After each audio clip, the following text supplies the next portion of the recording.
यरूशलेम का सर्वेक्षण को अध्ययन करते आ रहे हैं। अगर प्रभु का इच्छा है तो हम लोग आज 3, 4, 5 अध्याय लूका रचित सुसमाचार 3, 4, 5 अध्याय को हम अध्ययन करेंगे। Let us turn to Luke chapter 2 and verse 30. मेरे साथ निकालिएगा लूका रचित सुसमाचार उसका दूसरा अध्याय और उसका 32वां आयत पढ़ेंगे। Please read, brother. कि वह अन्य जाति को प्रकाश देने के लिए ज्योति और तेरे नीच लोग इज़राइल की महिमा हो। No, chapter 2 verse 30. 30 सॉरी। क्योंकि मेरी आंखों ने तेरे उद्धार को देख लिया है। Here we see a person talking about getting and seeing something which was totally different. He has seen salvation. और यहाँ पर एक व्यक्ति को हम देखते हैं कि जो कि एक बातों को उसका जीवन में दिखा है वो है उद्धार। Isaiah 52 and 10. Let's read. ईसाई की किताब उसका ईसाई नबी की किताब उसका 52 अध्याय and और उसका 10 पढ़ेंगे। यहोवा ने सारी जातियों के समान अपनी पवित्र भुजा प्रकट की है और पृथ्वी के दूर दूर के देश के सब लोग हमारे परमेश्वर का किया हुआ उद्धार निश्चित देख लेंगे। In the first verse we saw a person seeing, and in the second verse we see that the whole earth shall see the salvation of our God. और हम ये देखते हैं कि पहला वचन में एक व्यक्ति परमेश्वर का कार्य को देखता है और दूसरा वचन में सारा संसार परमेश्वर का उद्धार को देखेंगे। If somebody asks you, are you saved or not, can you say with respect to the future that you are saved? और अगर कोई आपका उद्धार के संबंध में कोई पूछते हैं क्या आपने उद्धार पाया है, तो आप अपने उद्धार के संबंध में उस व्यक्ति को क्या बताएंगे? So the word of God speaks of salvation in 3 different tenses: past, present and future.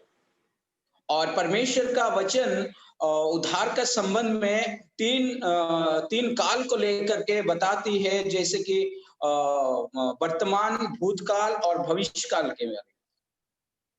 So here let us go and see what was the past. Let's turn to Ephesians 2:8. आइए हमारा जो भूतकाल के उद्धार के संबंध में हम देखेंगे, इफिसियों पत्री उसका 2 अध्याय और उसका 8 वचन देखेंगे।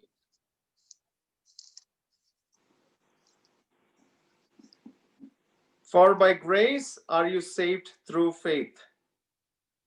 और यहाँ पर हम देखते हैं कि क्योंकि विश्वास के द्वारा अनुग्रह ही से तुम्हारा उद्धार हुआ है और तुम्हारी ओर से नहीं वरन परमेश्वर का दान है।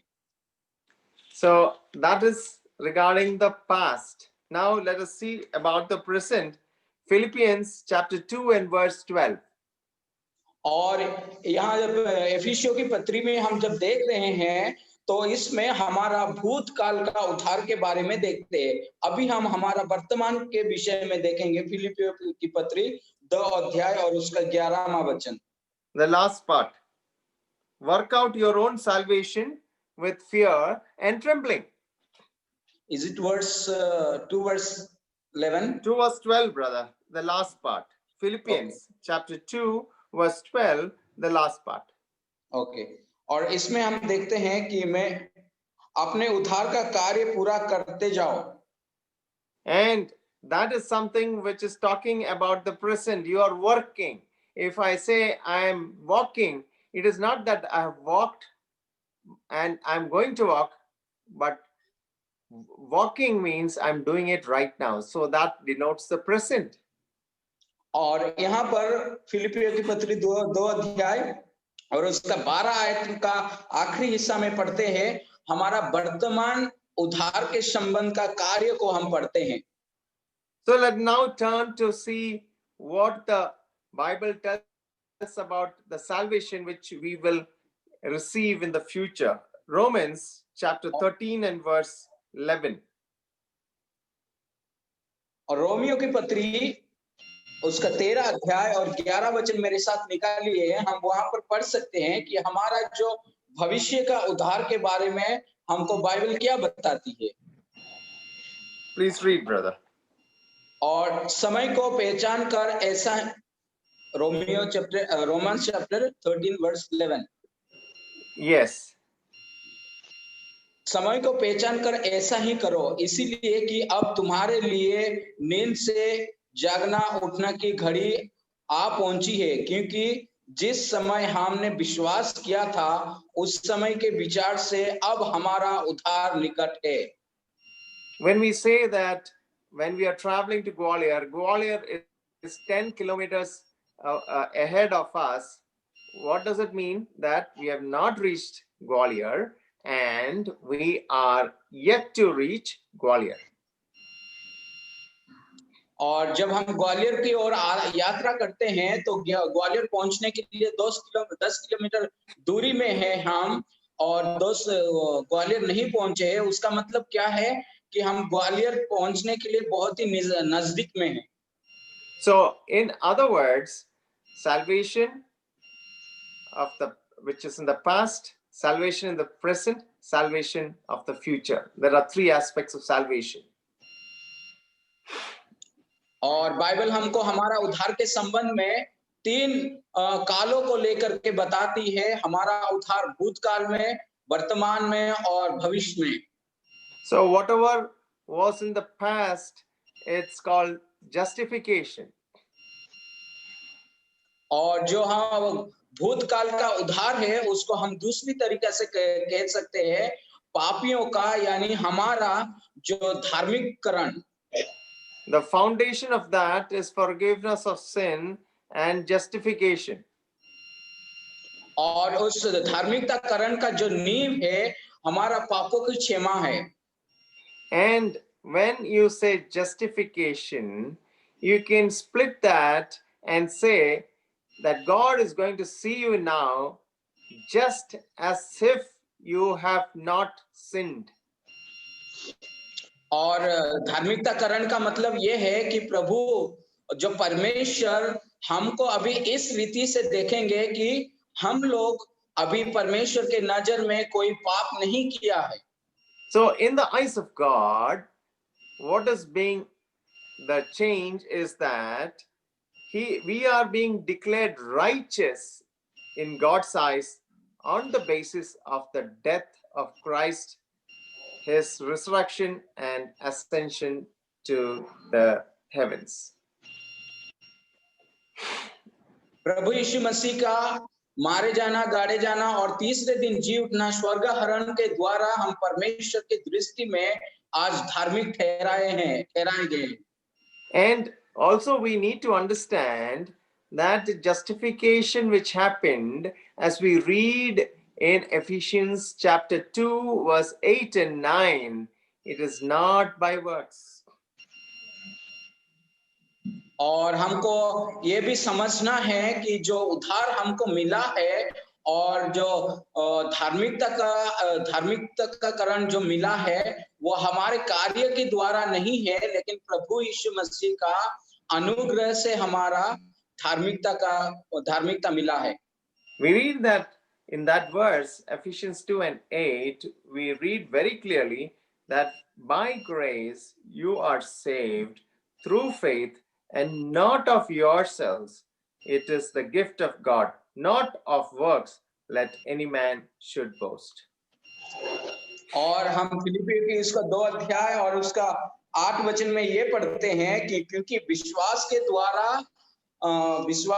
द्वारा अनुग्रह ही से तुम्हारा उद्धार हुआ है, और ये तुम्हारी ओर से नहीं वरन परमेश्वर का दान है। So we see that all our righteous deeds, Isaiah says that in chapter 64 and 6, that all our works, all our righteous deeds are like filthy rags in God's sight. और ईसाई नबी की किताब ईसाई भविष्य ऐसा भविष्य वक्ता इस प्रकार से बताते हैं, हमारा जो धार्मिकता काम और मैलो चित्रों के समान है, जो कि हम ऐसा है उसका 56 56 और 6 आयत में देख सकते हैं। So today, what are we wearing? We are wearing clothes which are different in the sight of God. It's called the robes of righteousness. We read that in Galatians chapter 3 and verse 27. और आज हम किस प्रकार का कपड़े पहने हैं, हम उस प्रकार का कपड़े पहने जो बहुत ही अलग है, वो धार्मिकता का कपड़ा हम लोग पहना है, जो कि हम गलाती को पत्री उसका 3 अध्याय में हम पढ़ सकते हैं। So Paul says we are clothed with the righteousness of Christ, not with filthy rags now.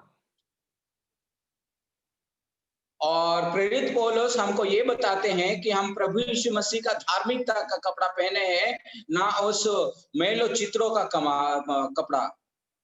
So repentance and faith are the conditions for being forgiven and justified.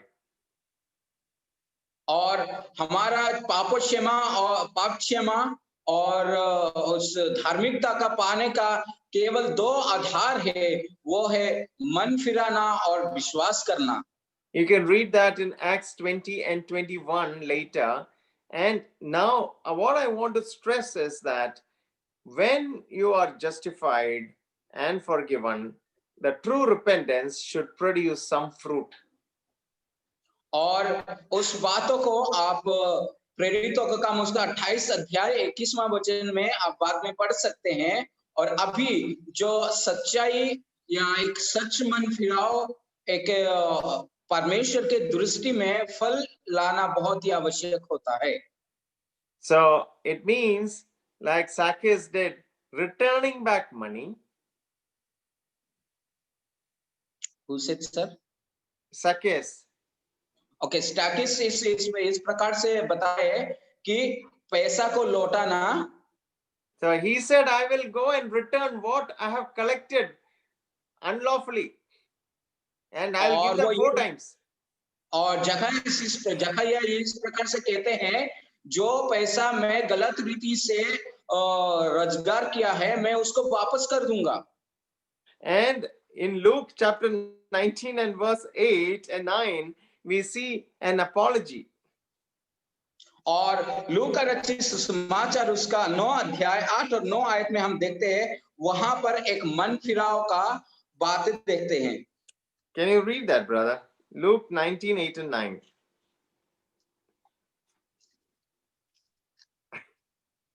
Can somebody help Brother Dashrath today by reading quickly so that we can complete the few chapters? लूका का रचित सुसमाचार 19 अध्याय 8 और 9 आयत हम देख सकते हैं।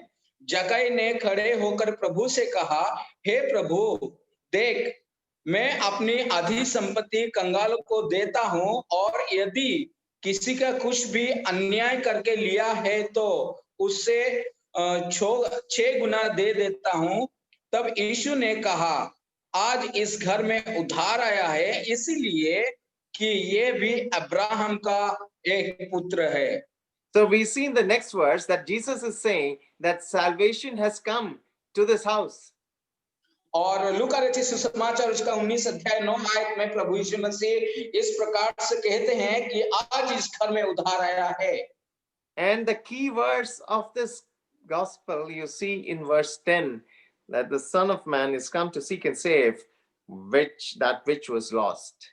और लूका रचित सुसमाचार का जो मुख्य पद है, आप 19 अध्याय और उसका 10 आयत में देख सकते हैं, और इसमें लिखा गया है, क्योंकि मनुष्य का पुत्र खोए हुओं को ढूंढने और उनका उद्धार करने आया है। So whenever there is salvation, there is some fruit which happens from everyone.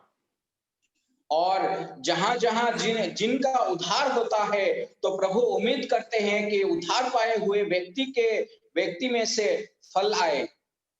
And we see that God is having a clear way which he has shown the whole world his own salvation, which he has prepared for us.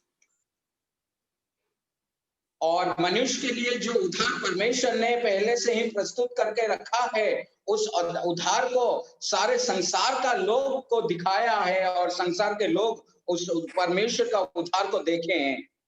So we saw what is justification, and what happens next is sanctification, which is what is happening in the present regarding salvation.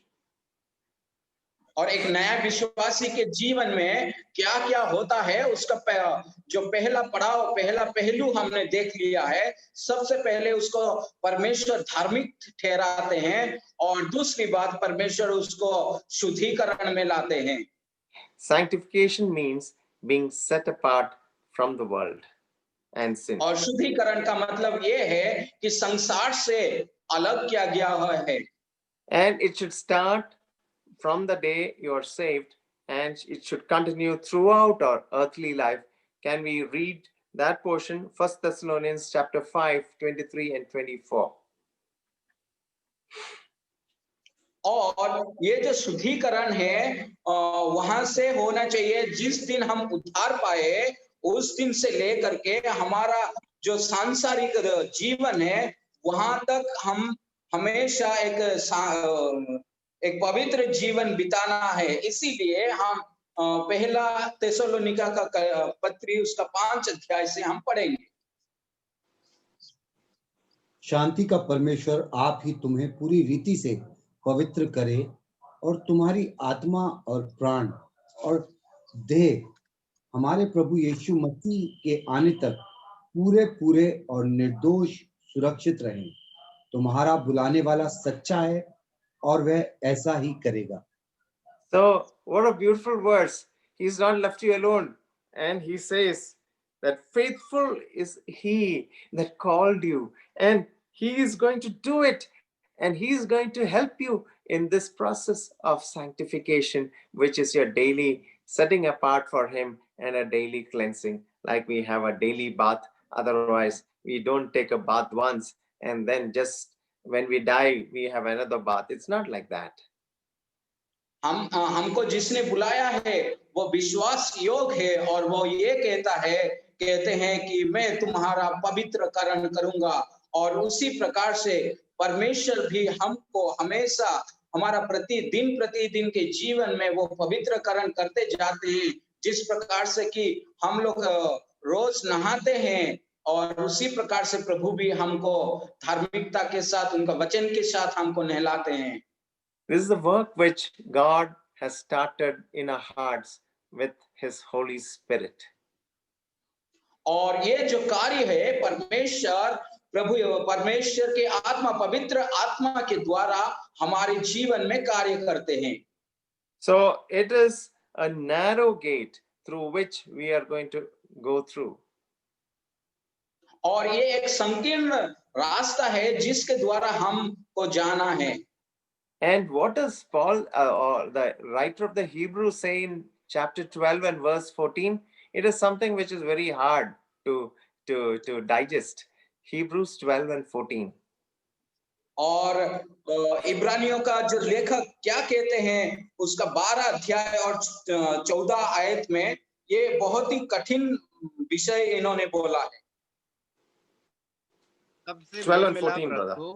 और उस जिसके बिना कोई प्रभु को कदापि ना देखेगा। Yeah. Okay. Follow peace with all men and holiness, without which no man can see the Lord. और यहाँ पर जिक्र किया गया है और उस पवित्रता के खोज हो जिसके बिना कोई प्रभु को कदापि नहीं देख सकेंगे। If your eyes have to see and behold the holy Lord and God with whom you love, you have to be holy.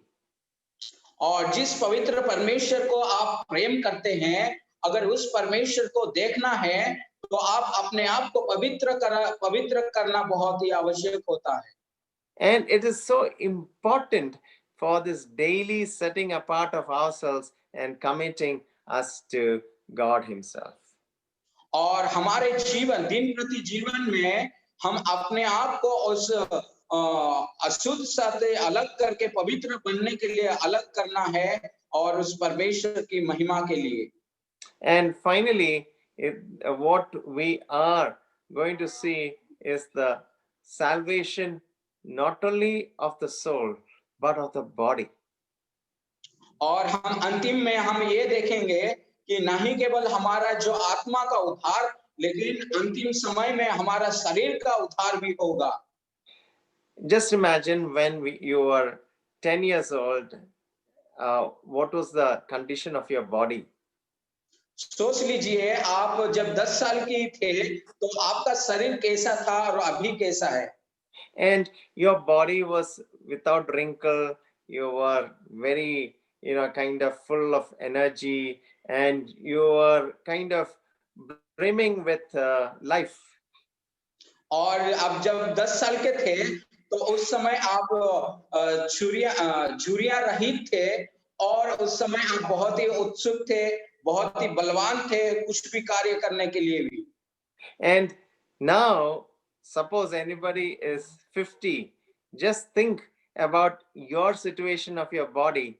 You have you are a sugar factory sometimes. I mean, you have, problems of blood sugar, you have problems of blood pressure. So everything, your blood becomes sugary, your blood is pumping differently.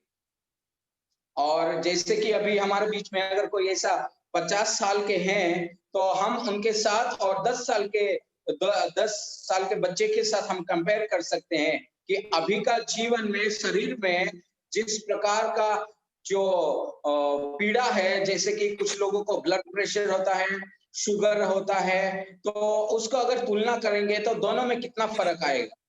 So from 10 to 50, now consider yourself, you are an 80-year-old person, and just look at, imagine you are an 80-year-old person, and the number of wrinkles, the blood pressure, the blood sugar, everything is in a state that you are called a sick, and and you have to be prayed for. You are in the list of the sick and the elderly of the assembly prayer list. और सोच लीजिए कि हमारे बीच में अगर कोई ऐसा 80 साल के हैं तो उन लोग के शरीर में झुर्रियां होते हैं और साथ साथ में उनका जो शरीर का कमजोर के लिए फिर हम उनको उस पीड़ित लोगों के प्रार्थना के पॉइंट्स में हम उनको लेकर के आते हैं और प्रार्थना में याद करते हैं।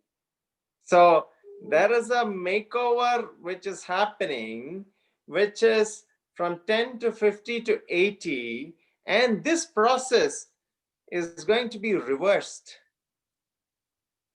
और हम ये देखते हैं कि हमारा जो सांसारिक जीवन में हमारा जो शरीर एक बालकपन से जब बुढ़ापे तक जाते हैं तो हमारा शरीर पूरा बदल जाता है, लेकिन ऐसा एक होगा कि उल्टा होने वाला है कि हमारा जो बुढ़ापा भी हमारा बचपन जैसा होगा जब प्रभु यीशु मसीह आएंगे। So the future salvation of our body will be at that time where our complete makeover is done, and that part is called glorification. और हमारा जो शरीर का शुद्धिकरण के बारे में जब हम बात करते हैं तो हम ऐसा ही एक शरीर प्राप्त करेंगे, एक सुहाना, एक शानदार शरीर प्राप्त करेंगे जो कि हमको इस महिमा में महिमान्वित करेंगे। And when you are saying that you are going to be glorified, we remember that verse that God, whom he foreknew, he predestined and confirmed to the likeness of his son. और हम Romeo की पत्री में ऐसे पढ़ते हैं, जो परमेश्वर ने जिसको पूर्व से निर्धारित किया उनको बुलाया भी और उनको धार्मिक ठहराया और आने वाले दिन में उनको महिमान्वित भी करेंगे। Let us turn our attention to Romans 8 and 20. आइए हम रोमियो की पत्री 29. उसका 8 अध्याय और 29 उसका 29 और 30 वचन पढ़ेंगे। रोमियो की पत्री 8 अध्याय 29 और 30 वचन। Yes, क्योंकि जिन्हें उसने पहले से जान लिया है उन्हें पहले से ठहराया भी है कि उसके पुत्र के रूप में हो ताकि बहुत भाइयों से पहलौठा ठहरे। फिर जिन्हें उसने पहले से ठहराया उन्हें बुलाया भी, और जिन्हें बुलाया उन्हें धार्मिक ठहराया है, और जिन्हें धार्मिक ठहराया उन्हें महिमा भी दी है। So this is the transformation which is going to happen to our bodies. Then our salvation will be complete. और ये हम इसमें देख सकते हैं, हमारा शरीर का बदलापन इसमें देख सकते हैं, जो कि हमारा भविष्य में होने वाला है। So when we were justified, the penalty of sin was removed from us. और जिस दिन हम परमेश्वर के नजर में धार्मिक ठहराए गए, उस दिन हमारा पापों का जो मजदूरी का प्रभु यीशु मसीह ने ऑलरेडी चुकाए हैं। And when we are going to be glorified, actually what is going to happen is we will be removed from the presence of sin. There is no more the problem of sin. The problem of sin is finally over, and that is when our salvation is complete. और जब परमेश्वर हमको महिमान्वित करेंगे, तो उस समय हम उस पाप के उपस्थिति से हम हमेशा के लिए लिया जाएंगे और पाप के सामने कभी नहीं आएंगे। So when we are with the Holy God, there is a beautiful experience that we are having reached a condition called sinless perfection. और क्या ही सौभाग्य की बात होगा कि उस परमेश्वर के सामने हम एक पाप रहित जीवन को देखेंगे, पाप रहित शरीर को हम देख करके महसूस करेंगे। So we saw the three tenses of salvation: past, present, and future. हमारा उद्धार के संबंध में है, हम तीन काल के बारे में देखा है कि भूतकाल और वर्तमान काल और भविष्य काल के बारे में हमने अभी देखा। So you have a freedom from the past, and the past is over. भूतकाल के जीवन से हमको स्वतंत्र मिला है, भूतकाल अभी खत्म हो गया। And we have the freedom from death. और हमको उस मृत्यु से आजादी मिला है। And we can enjoy the freedom of the present. और अभी हम उस वर्तमान जीवन का स्वतंत्र जीवन को हम अभी लाभ उठाते हैं। And then we have the anticipated future, which is so glorious, and we have the freedom in the future also. और हमारे जीवन में एक आशा है कि हम आने वाले दिन में हम उस पाप के उपस्थिति से हमेशा के लिए उठा लिया जाएंगे, और परमेश्वर की महिमा के लिए परमेश्वर हमको महिमा करेंगे। Just read Isaiah 35 and 10. That joy of that moment is captured as in a different way. Let's read that. Isaiah 35 and verse 10. और आइए हम ईसाई नबी की किताब उसका 35 अध्याय और उसका 10 आयत में इसमें कुछ अलग तरीका से बताया गया है, बहुत ही अच्छा है, उसको हम पढ़ सकेंगे। ईसाई नबी की किताब 35 अध्याय और उसका 10 आयत।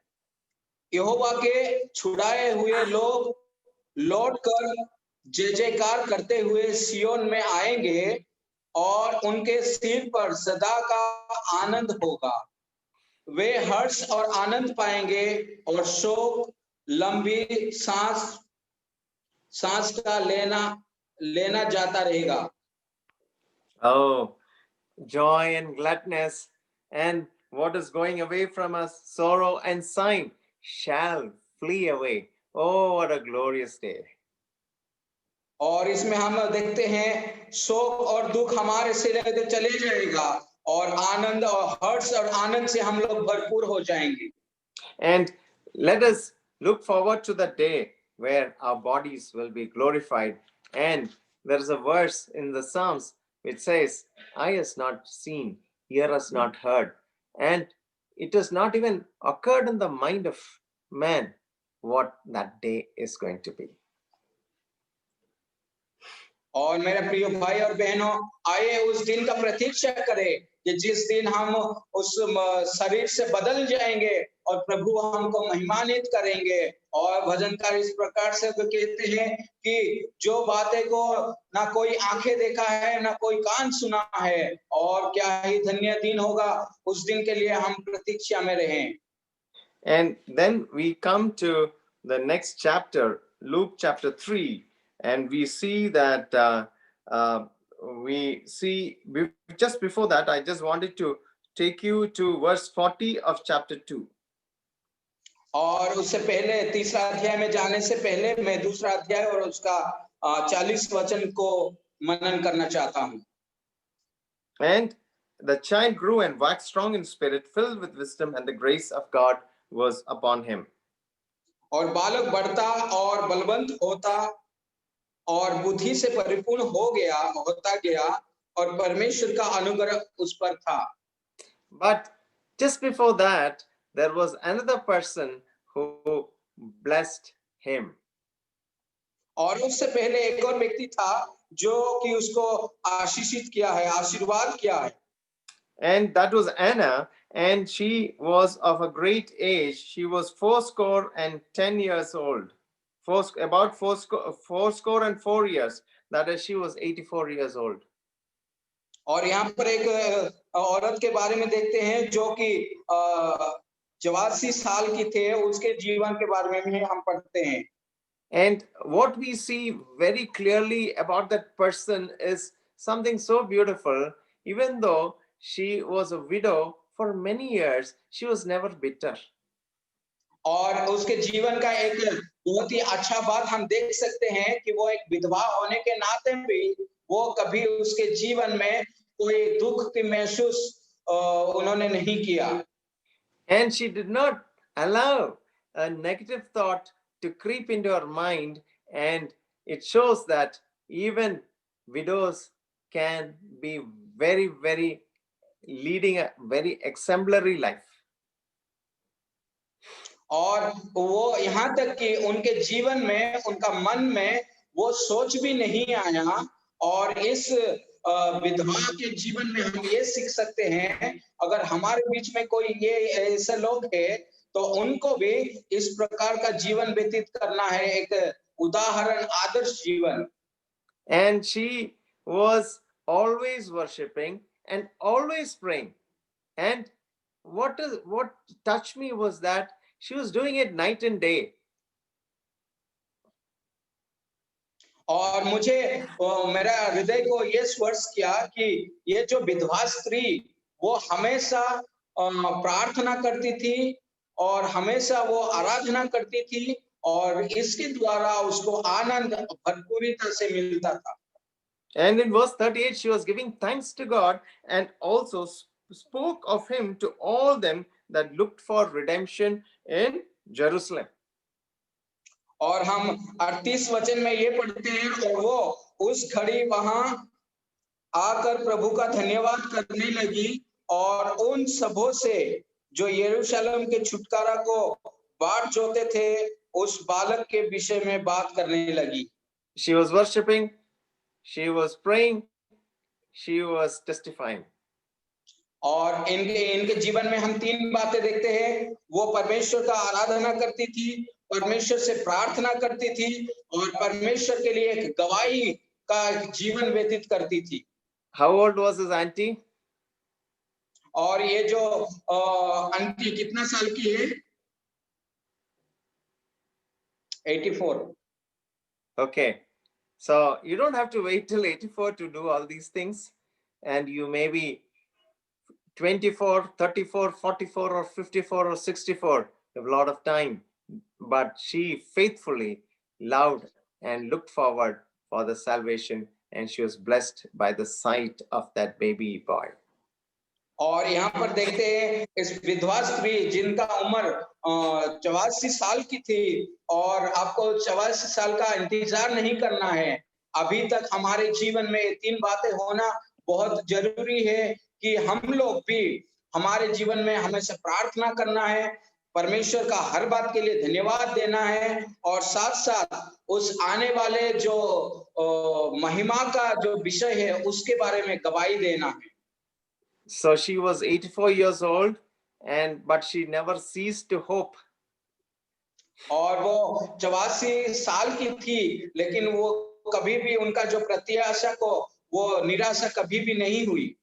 Age can take away the strength, the bloom, and also the energy from our bodies.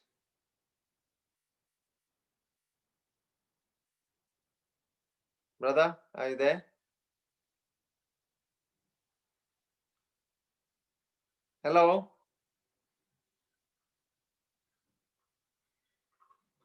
Can someone take over for the next few minutes?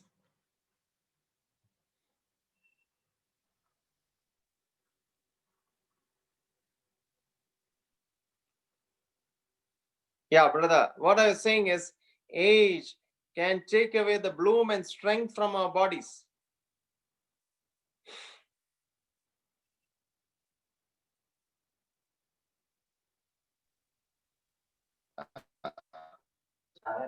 एक minute Dasharath, are you there?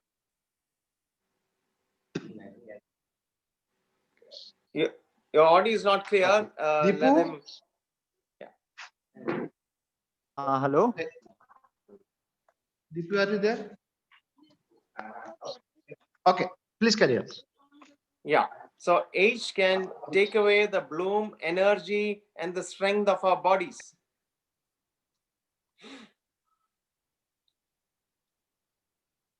और हमारा शरीर से ये उम्र सब कुछ लेके जाता है। It can take away the energy and the strength.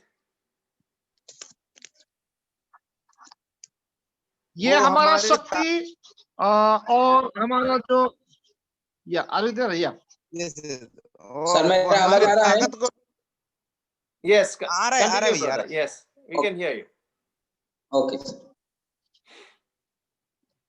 Yes, sir. Continue, please. Yeah.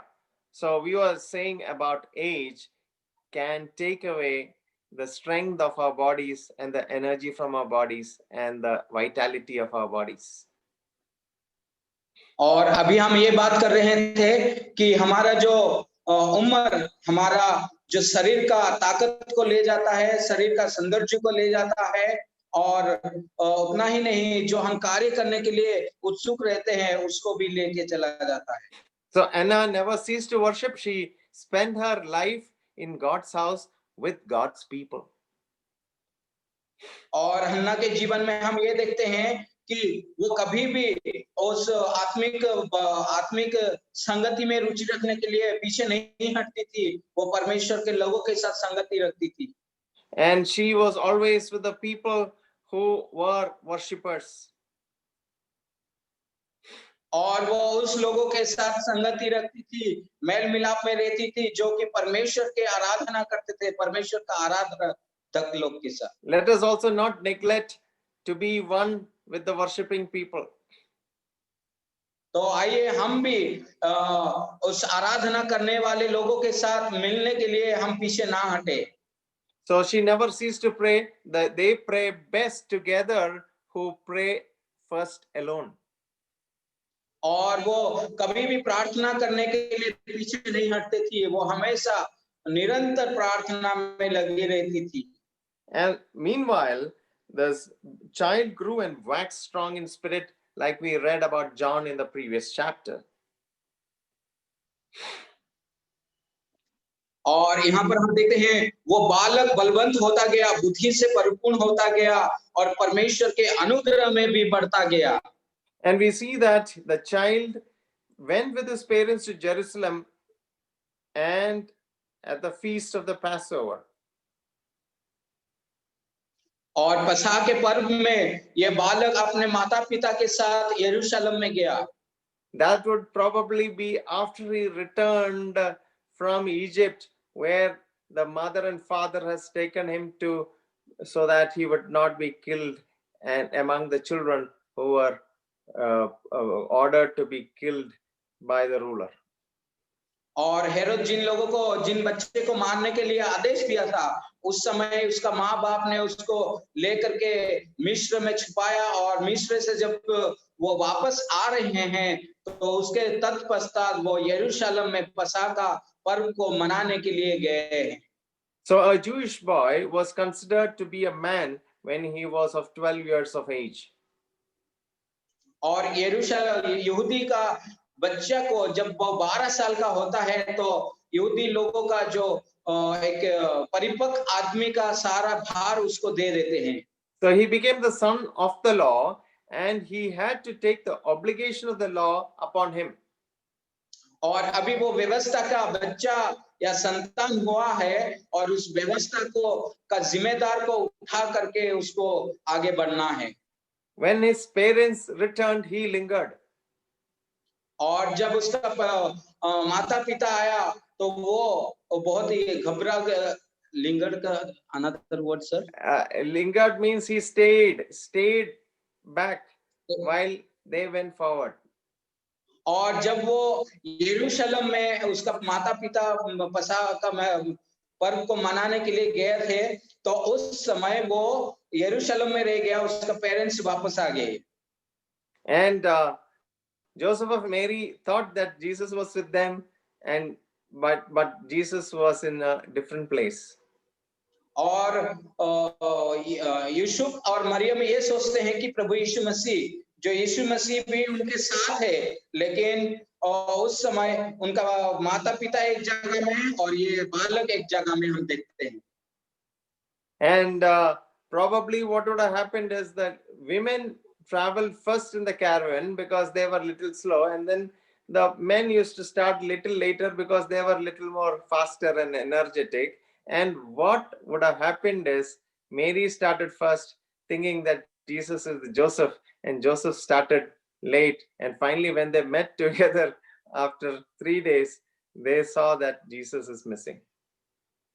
और हो सके कि जब ऊंट में यात्रा करते हैं तो एक ऊंट अगर जल्दी निकल जाता है और दूसरी ओर ऊंट पीछे रहते हैं, तो उनको मिलना बहुत ही मुश्किल होता है, क्योंकि यहाँ पर हम देखते हैं मरियम ये सोचती थी कि प्रभु यीशु मसीह यूसुफ के साथ है, यूसुफ ये सोचते थे कि मरियम के साथ यीशु है।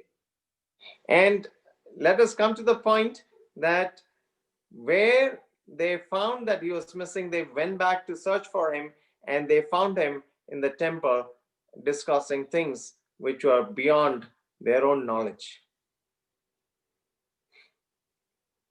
और जब मरियम और यूसुफ एक साथ मिल गए तो वो लोग देखे कि प्रभु यीशु मसीह उनके बीच में नहीं है, तो वो जहां से भटके थे वहां वापस चल के देखा, और देखने के बाद ये प्रभु यीशु मसीह उस आराधनालय का जो याजक लोगों के साथ वार्तालाप करते हुए देखते हैं। And in verse 47 we see that all that heard him were astonished at his understanding and answers. और यहाँ पर हम देखते हैं कि जो याजक लोग प्रभु यीशु मसीह को सवाल जवाब करते हैं और प्रभु यीशु मसीह उनको उत्तर देता है। They were amazed and astonished, and when they saw him, the parents were also amazed. और वहां का जो याजक लोग ये बच्चा का जो शब्द को सुन करके इनका मुंह से जो बात निकलता है उसको सुन के बहुत ही चौकित और अचंभित हो गए, साथ साथ में मरियम और यूसुफ भी चौकित और अचंभित हो गए। See verse 48, the last part. Son, why hast thou dealt with us? Behold, thy father and I have sought thee sorrowing.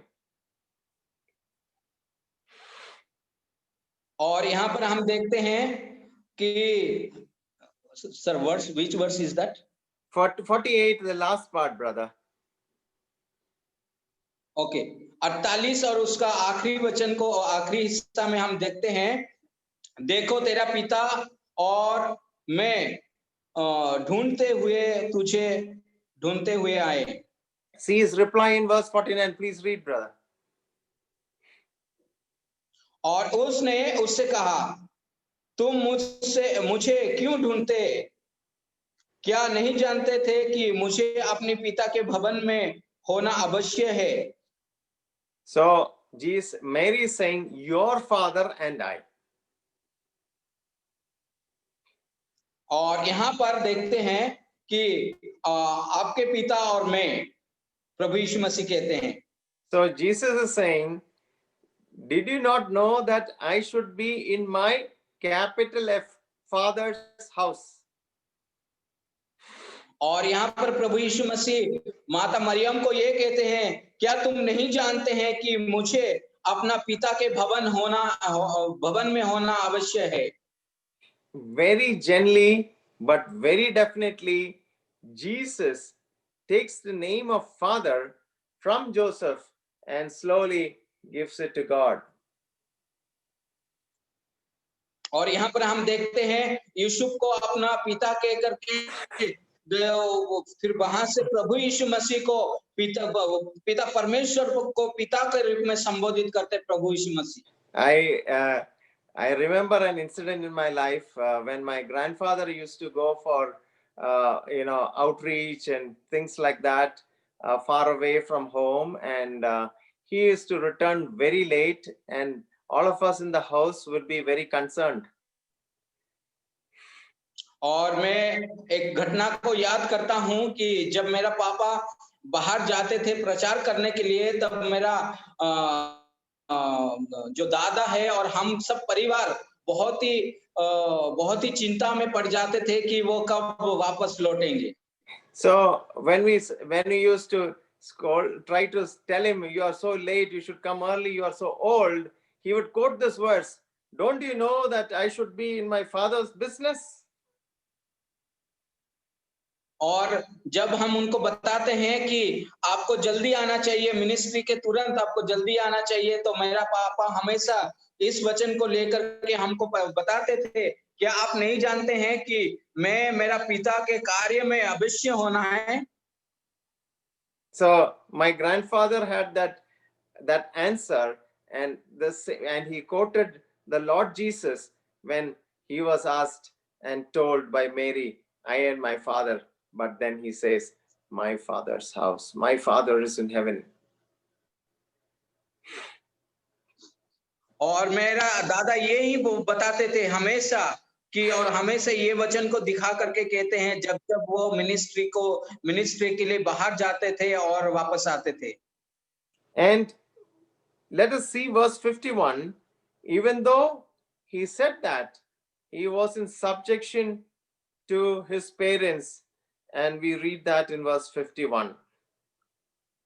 और 51 आयत में हम ये देखते हैं, यद्यपि ये सारी बातें उनको बताया, लेकिन फिर भी अपना जो सांसारिक माता पिता के अधीन में रहा। It did not make him look down upon his parents, the gentle Mary and the hardworking Joseph, but he went home and was obedient to them. और ये बात कहने के तत्पश्चात वो अपने आप को उस मरियम और यूसुफ के सामने अपने आप को उनके हवाले कर दिया, उनका आज्ञाकारिता बना रहा। And the fact that he was God's son made him the perfect son to his human parents. और इसमें एक सच्चाई हम देखते हैं, वो परमेश्वर का संतान है, हो सके कि उनको वो उनका सांसारिक माता पिता के लिए एक अच्छा बेटा हो। Let us give honor and respect where it's due, and also remember that a man who doesn't care about his family is worse than an infidel. और इसीलिए हम भी हमारे परिवार को महत्व देना है, हमारा पापा मम्मी को, माता पिता को आदर सम्मान करना है, और साथ साथ में प्रभु को भी हम सम्मान करना चाहिए। And now we come to verse chapter 3, where we see the transformation of certain things which has happened, and we see John crying out in the wilderness. और हम तीसरा अध्याय में जब आते हैं तो कुछ बातें को बदलाव को बारे में हम देखते हैं। अभी योना बपतिस्मा देने वाला उस रेगिस्तान में चिल्ला करके प्रचार कर रहा है। So we see in verse 6 that all flesh shall see the salvation of God. और तीसरा अध्याय उसका 6वां आयत में हम देखते हैं, और हर प्राणी परमेश्वर के उद्धार को देखेगा। And that is like the three aspects of salvation that all flesh shall see, but all flesh has to accept the salvation as a gift. Otherwise, it's always a gift which is not received. और इसमें हम देखते हैं कि ये जो हम उद्धार के संबंध में तीन पहलू को देखा है, ठीक उसी प्रकार इसमें भी देखते हैं कि इसको भविष्य के रूप में देखते हैं कि आने वाले दिन में सारे प्राणी परमेश्वर का उद्धार को देखेंगे। And you see verse 7, John got a lot of people who are coming to him to get baptized for their forgiveness of sins. And you see what words he is using. Absolutely stunning words which we can't use today. और यहाँ पर 7 वचन में यूहन्ना बपतिस्मा देने वाला और उनके पीछे पीछे एक भीड़ आते हैं, तो उनको किस प्रकार से कहते हैं कि जैसे कहते हैं उस प्रकार का शब्द को आज हम प्रयोग नहीं कर सकते हैं। He was in a desert, he was in the wilderness, and once in a while these vipers used to come and try to bite him, and he calls them, "Oh, generation of vipers." और यहाँ पर हम देखते हैं जब वो उस रेगिस्तान में रहते थे, तो उस समय सांप आकर के उसको उनको डसने के लिए चांसेस रहता है, इसीलिए वो जब वो भीड़ उनके पीछे आते हैं तो उनको इस प्रकार से कह करके संबोधित करते हैं, हे सांप के बच्चे। We never see Jesus using such words. हम कभी परमेश्वर प्रभु यीशु मसीह को इस प्रकार का शब्द को इस्तेमाल करते हुए नहीं देखा है। And John is trying to say that, see, look here, you have to be prepared for something which is in future for you. और यहाँ पर बपतिस्मा देने वाला यूहन्ना बोलता है, देखो जो आने वाले दिन के लिए आपको ये तैयार करना है। And the one who is coming is stronger than me, and he is coming, and the latchet of his sandals I'm not worthy to unloose. और वो ये बात भी बताते हैं कि वो जो मेरे बाद आने वाला है वो मुझसे भी बहुत श्रेष्ठ लोग है, और उनका जो चप्पल के जूता को मैं उतारने के लिए मेरा कोई योग्यता नहीं है।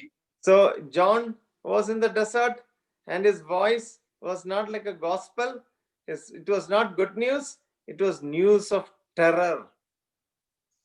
और यूहन्ना बपतिस्मा देने वाला वो रेगिस्तान में रह करके प्रचार कर रहा था, ये सुसमाचार नहीं है, लेकिन ये एक भयंकर एक न्यूज़ है, एक जो गवाही वो दे रहे हैं। And in 9 he says that being cast into the fire. So here is terror, there is fire, and there is not something which is like what Jesus is going to talk to him. और इसमें हम देखते हैं वो 9 आयत में किस प्रकार से उस वचन को पेश करते हैं उनके सामने कि एक डरावनी सा एक न्यूज़ के बारे में हम देखते हैं। And when John was talking to them, he was trying to demand to the people that they should share with one another and not to leave his job, work out your own salvation by doing his job better, something like that. और यहाँ पर यूहन्ना बपतिस्मा देने वाला ये बात बता रहे थे कि सारे लोगों को ये बात इसीलिए बता रहे थे कि वो अपने उद्धार के कार्य के लिए वो दूसरे लोगों को भी ये बात बताएं। And it is like telling the tax collector, "Oh, tax collector, be a good tax collector. Oh, soldier, be a good soldier." It was man's duty to serve God where God had set him. और ये उसी प्रकार है, एक जो चुंगी लेने वाला दूसरे चुंगी लेने वाला को बोलता है कि तुम एक अच्छा चुंगी लेने वाला बनो, एक सिपाही दूसरे सिपाही को बोलता है कि तुम एक अच्छा सिपाही बनो करके कहते हैं। ठीक उसी प्रकार यूहन्ना बपतिस्मा देने वाला उन लोगों को सिखाते हैं। So John was one of the best preachers who were very effective. Many came and submitted and was baptized by him. यूहन्ना बपतिस्मा देने वाला एक बहुत ही बड़ा प्रचारक और शक्तिशाली प्रचारक था और उनका प्रचार के द्वारा बहुत सी लोग उनके पीछे आए और उनका प्रचार में बहुत ही प्रभावशाली था। John was what you call a blunt preacher. Blunt. He was blunt. He was straightforward. He was cut and dry. और वो इतना एक प्लांट प्रीचर का मतलब ये है कि वो एक बहुत ही शक्तिशाली प्रचारक था। जब प्रचार करते हैं तो हड्डी हड्डी और गुद्दे गुद्दे वो अलग अलग हो जाता है, इस प्रकार से वो प्रचार करते थे। He was having a butcher's knife and he used to cut people to pieces. और वो अपने शब्दों के द्वारा लोगों को पूरा टुकड़े टुकड़े कर देते थे। And he went and cut Herod the Great, who was a much married man. और वो हेरोद जो दूसरी शादी किया था उसको भी जाकर के वचन के साथ मारा। And before that, we see that before he was beheaded and he left the stage, Jesus comes and he is baptized by John. और वो ये भी देखते हैं कि उससे पहले प्रभु यीशु मसीह उसके सामने उसके पास आकर के बपतिस्मा भी लेते हैं। And we have studied earlier that the baptism of John and the baptism after we are saved is totally two different things. और यहाँ पर योना बपतिस्मा देने वाला का बपतिस्मा और हम उद्धार पाने के बारे में जो बाद में जो बपतिस्मा लेता है, ये दोनों बपतिस्मा बहुत ही फर्क है। And he was identifying himself with the people in the search for God. They all came to John. He also identified with the people as they were coming towards God. और योना बपतिस्मा देने के बाद जो बपतिस्मा ये दिखाता है कि उस यहूदी लोग जो परमेश्वर के खोज में थे उनके साथ परिचय देना। And we see the genealogy of Jesus coming up in this chapter. और इस अध्याय में हम देखते हैं प्रभु यीशु मसीह का वंशावली के बारे में भी देखते हैं। What are the differences between the genealogy which we saw in Matthew and the genealogy which we see in Luke? और जो मत्ती रचित सुसमाचार में जो वंशावली है और लूका में जो वंशावली है, इन दोनों वंशावली में क्या फर्क है? Genealogies were of great interest to the Jews and especially to the priests. और ये जो वंशावली है यहूदी लोगों के लिए बहुत ही एक अच्छा बात था और दिलचस्पी बात था यहूदी लोगों के लिए और वो शास्त्रीय फरीसी के लिए भी। If you don't have the documents, you are out. अगर आपके पास ऐसा कोई डॉक्यूमेंट्स नहीं है तो आपको बाहर निकाल दिया जाएगा। Let us read Ezra chapter 2 and verse 61 to 63. Ezra chapter 2, 61 to 63. Ezra उसका दूसरा अध्याय और उसका 61 और 63 आयत पढ़ेंगे। 61 to 63, brother, fast. आशीष भाई पढ़ रहे हैं क्या? Hey, you can read, brother. याजक की संतान में से हबाया की संतान, हबकोस की संतान और बजरील के संतान, जिससे गिलादी बजरील की एक बेटी को ब्याह लिया और उसी के नाम से रख लिया था। इन सबों ने अपने अपनी वंशावली का पत्र और की वंशावली की पत्र पतितियों में ढूंढा, परंतु वे ना मिले, इसीलिए वे अशुद्ध ठहराए याजक पद से निकल गया। Oh, no genealogy. They were put out. We see that again in Nehemiah chapter 7 and verse 63, no time. But the idea is genealogy was very, very important for the priesthood. And if you did not have all this, that's why our government is also trying to get all the documents of old to prove that you are a citizen of India. और यहाँ पर हम देखते हैं एक यहूदी लोगों के लिए एक वंशावली होना बहुत ही आवश्यक था। और हम जब इज़रा में पढ़ते हैं तो उनके पास ये नहीं होने के कारण उनको याजक पद से निकाल दिया गया। और उसी बात को हम नहमिया की किताब 7 अध्याय में भी हम देख सकते हैं। So what we see here in differences, only in Luke, the section from Adam to Abraham is given. और हम लूक में हम देख लूका रचित सुसमाचार में अब्राहम से दाऊद तक No. Let me just repeat. Only Luke gives a section from Adam to Abraham. और लूका रचित में इसमें ये लिखा गया है केवल आदम से लेकर के और अब्राहम तक का वंशावली दिया गया है। So from Adam to Abraham to David, it is same in both.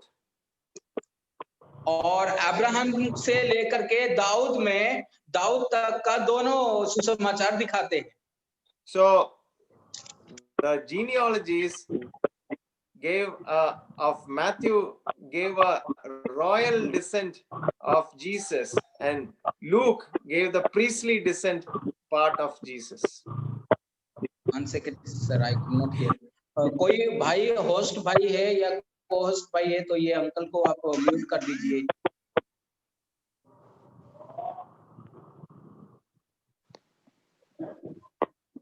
Some noise is coming from that side, not I think a host can just mute those that sound which is coming. Okay, sir, you carry on, sir. Yeah. So what I was saying is that Matthew gives the fact of the genealogy, which is part of the royal descent of Jesus, and Luke gives that part which is regarding the priestly descent of Jesus. और माती रचित सुसमाचार हमको इस राज्य का वंशावली दिया गया है और लूका रचित सुसमाचार में उस महायाजक लोगों का वंशावली दिया गया है। So Luke stresses the humanity, the human part of Jesus, and it stresses the fact that he was a man among men. और लूका रचित सुसमाचार हमको ये बताते हैं प्रभु यीशु मसीह का मनुष्यत्व के जो वंशावली देते हैं और ये संबोधित करते हैं वो एक इंसान है। So Matthew stops at Abraham. Luke goes back to Adam and says he was the second Adam.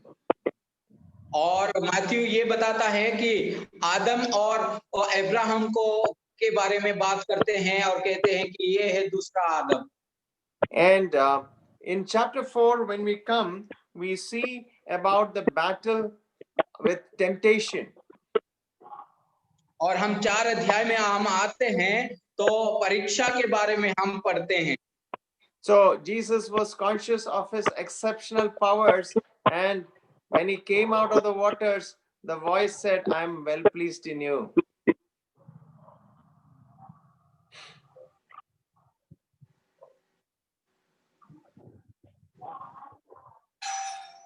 Hello.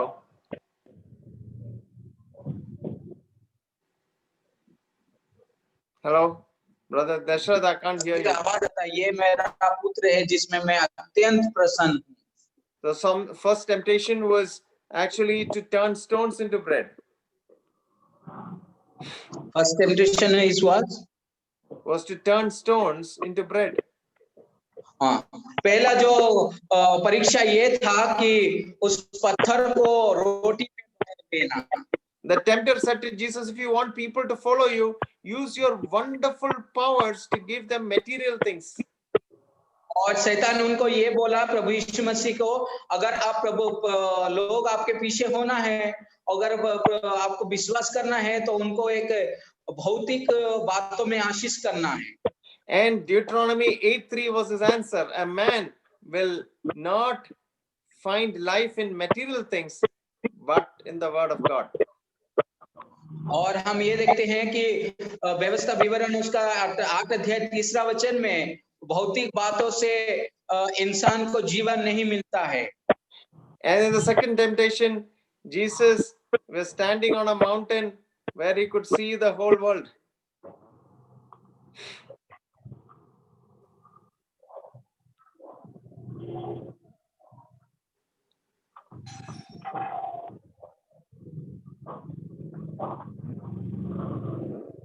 So I think we'll stop here today. There are some disturbances.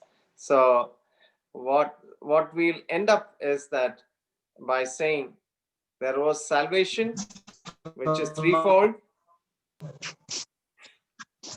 और मैं ये कहना चाहता हूं कि बहुत ही डिस्टरबेंस होने के कारण मैं यहाँ समाप्त करना चाहता हूं। हमने ये सीखा है, हमारा उद्धार का 3 पहलू के बारे में हम लोग देखा। And in closing, we see 3 temptations. और हम समाप्ति के समय की ओर आए हैं, तो हम 3 उस परीक्षाओं के बारे में हम देखें। So in the second temptation, there is Jesus who is standing, and he says, what you do is you just fall down and worship me and everything will be yours. It is the temptation to compromise. और दूसरी जो परीक्षा हम देखते हैं कि समझौता करना, and compromise a little with evil, and evil men will follow you. और आप उस बुराई के साथ समझौता करो तो बुराई लोग आपको आपके पीछे हो लेंगे। And the third temptation, Jesus is seeing himself in the pinnacle of the temple, which is called Solomon's porch, and where the place where Solomon's porch and the royal porch met. और यहाँ पर हम देखते हैं उस मंदिर का सबसे ऊंचाई स्थान पर लेकर के गया, जो कि सोलोमन का पोर्च कहलाता है, और वहां भी प्रभु की परीक्षा लिया गया।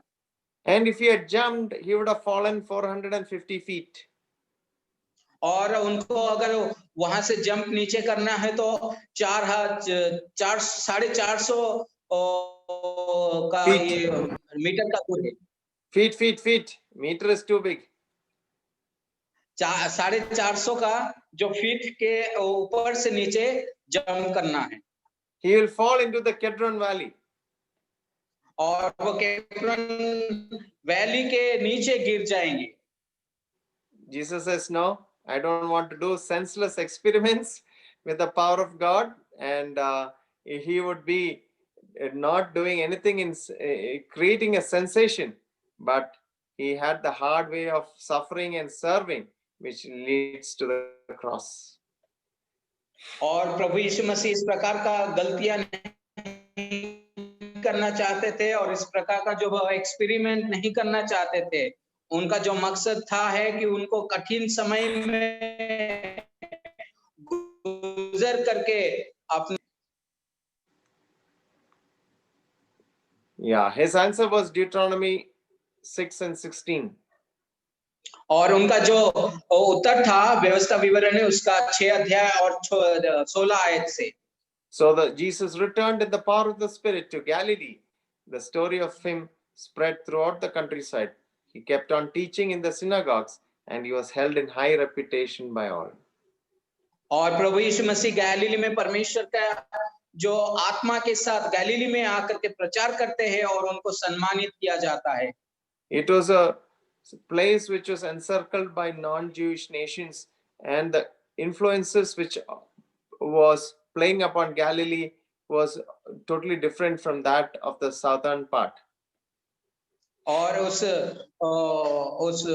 दक्षिण भारत में के दक्षिण के ओर से हम जब देखते हैं तो ये देखते हैं कि नॉन ज्यूस लोग, जो गैर यहूदी लोग, उसको आक्रमण करके वहाँ उन लोगों का ज्यादा इन्फ्लुएंस था, प्रभावशाली थे, और वहां पर प्रभु यीशु मसीह का सेवकाई के बारे में देखते हैं। But it was a place of extraordinary fertility, and it was so fertile that anything would grow there, and that is where Jesus was, where he started his ministry when he was 30.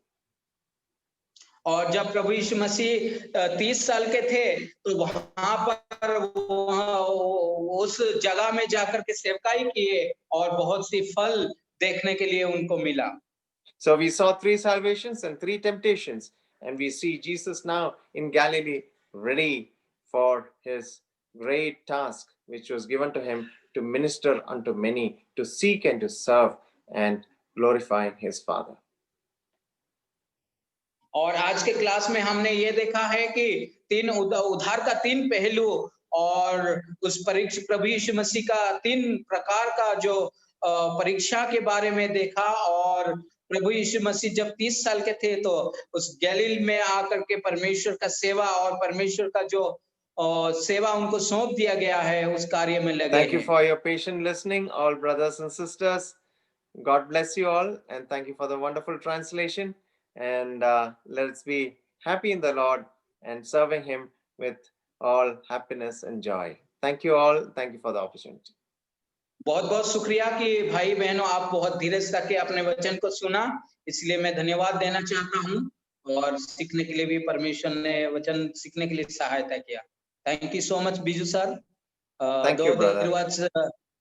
though there was a bit problem in connection problem and problem from my side, I apologize.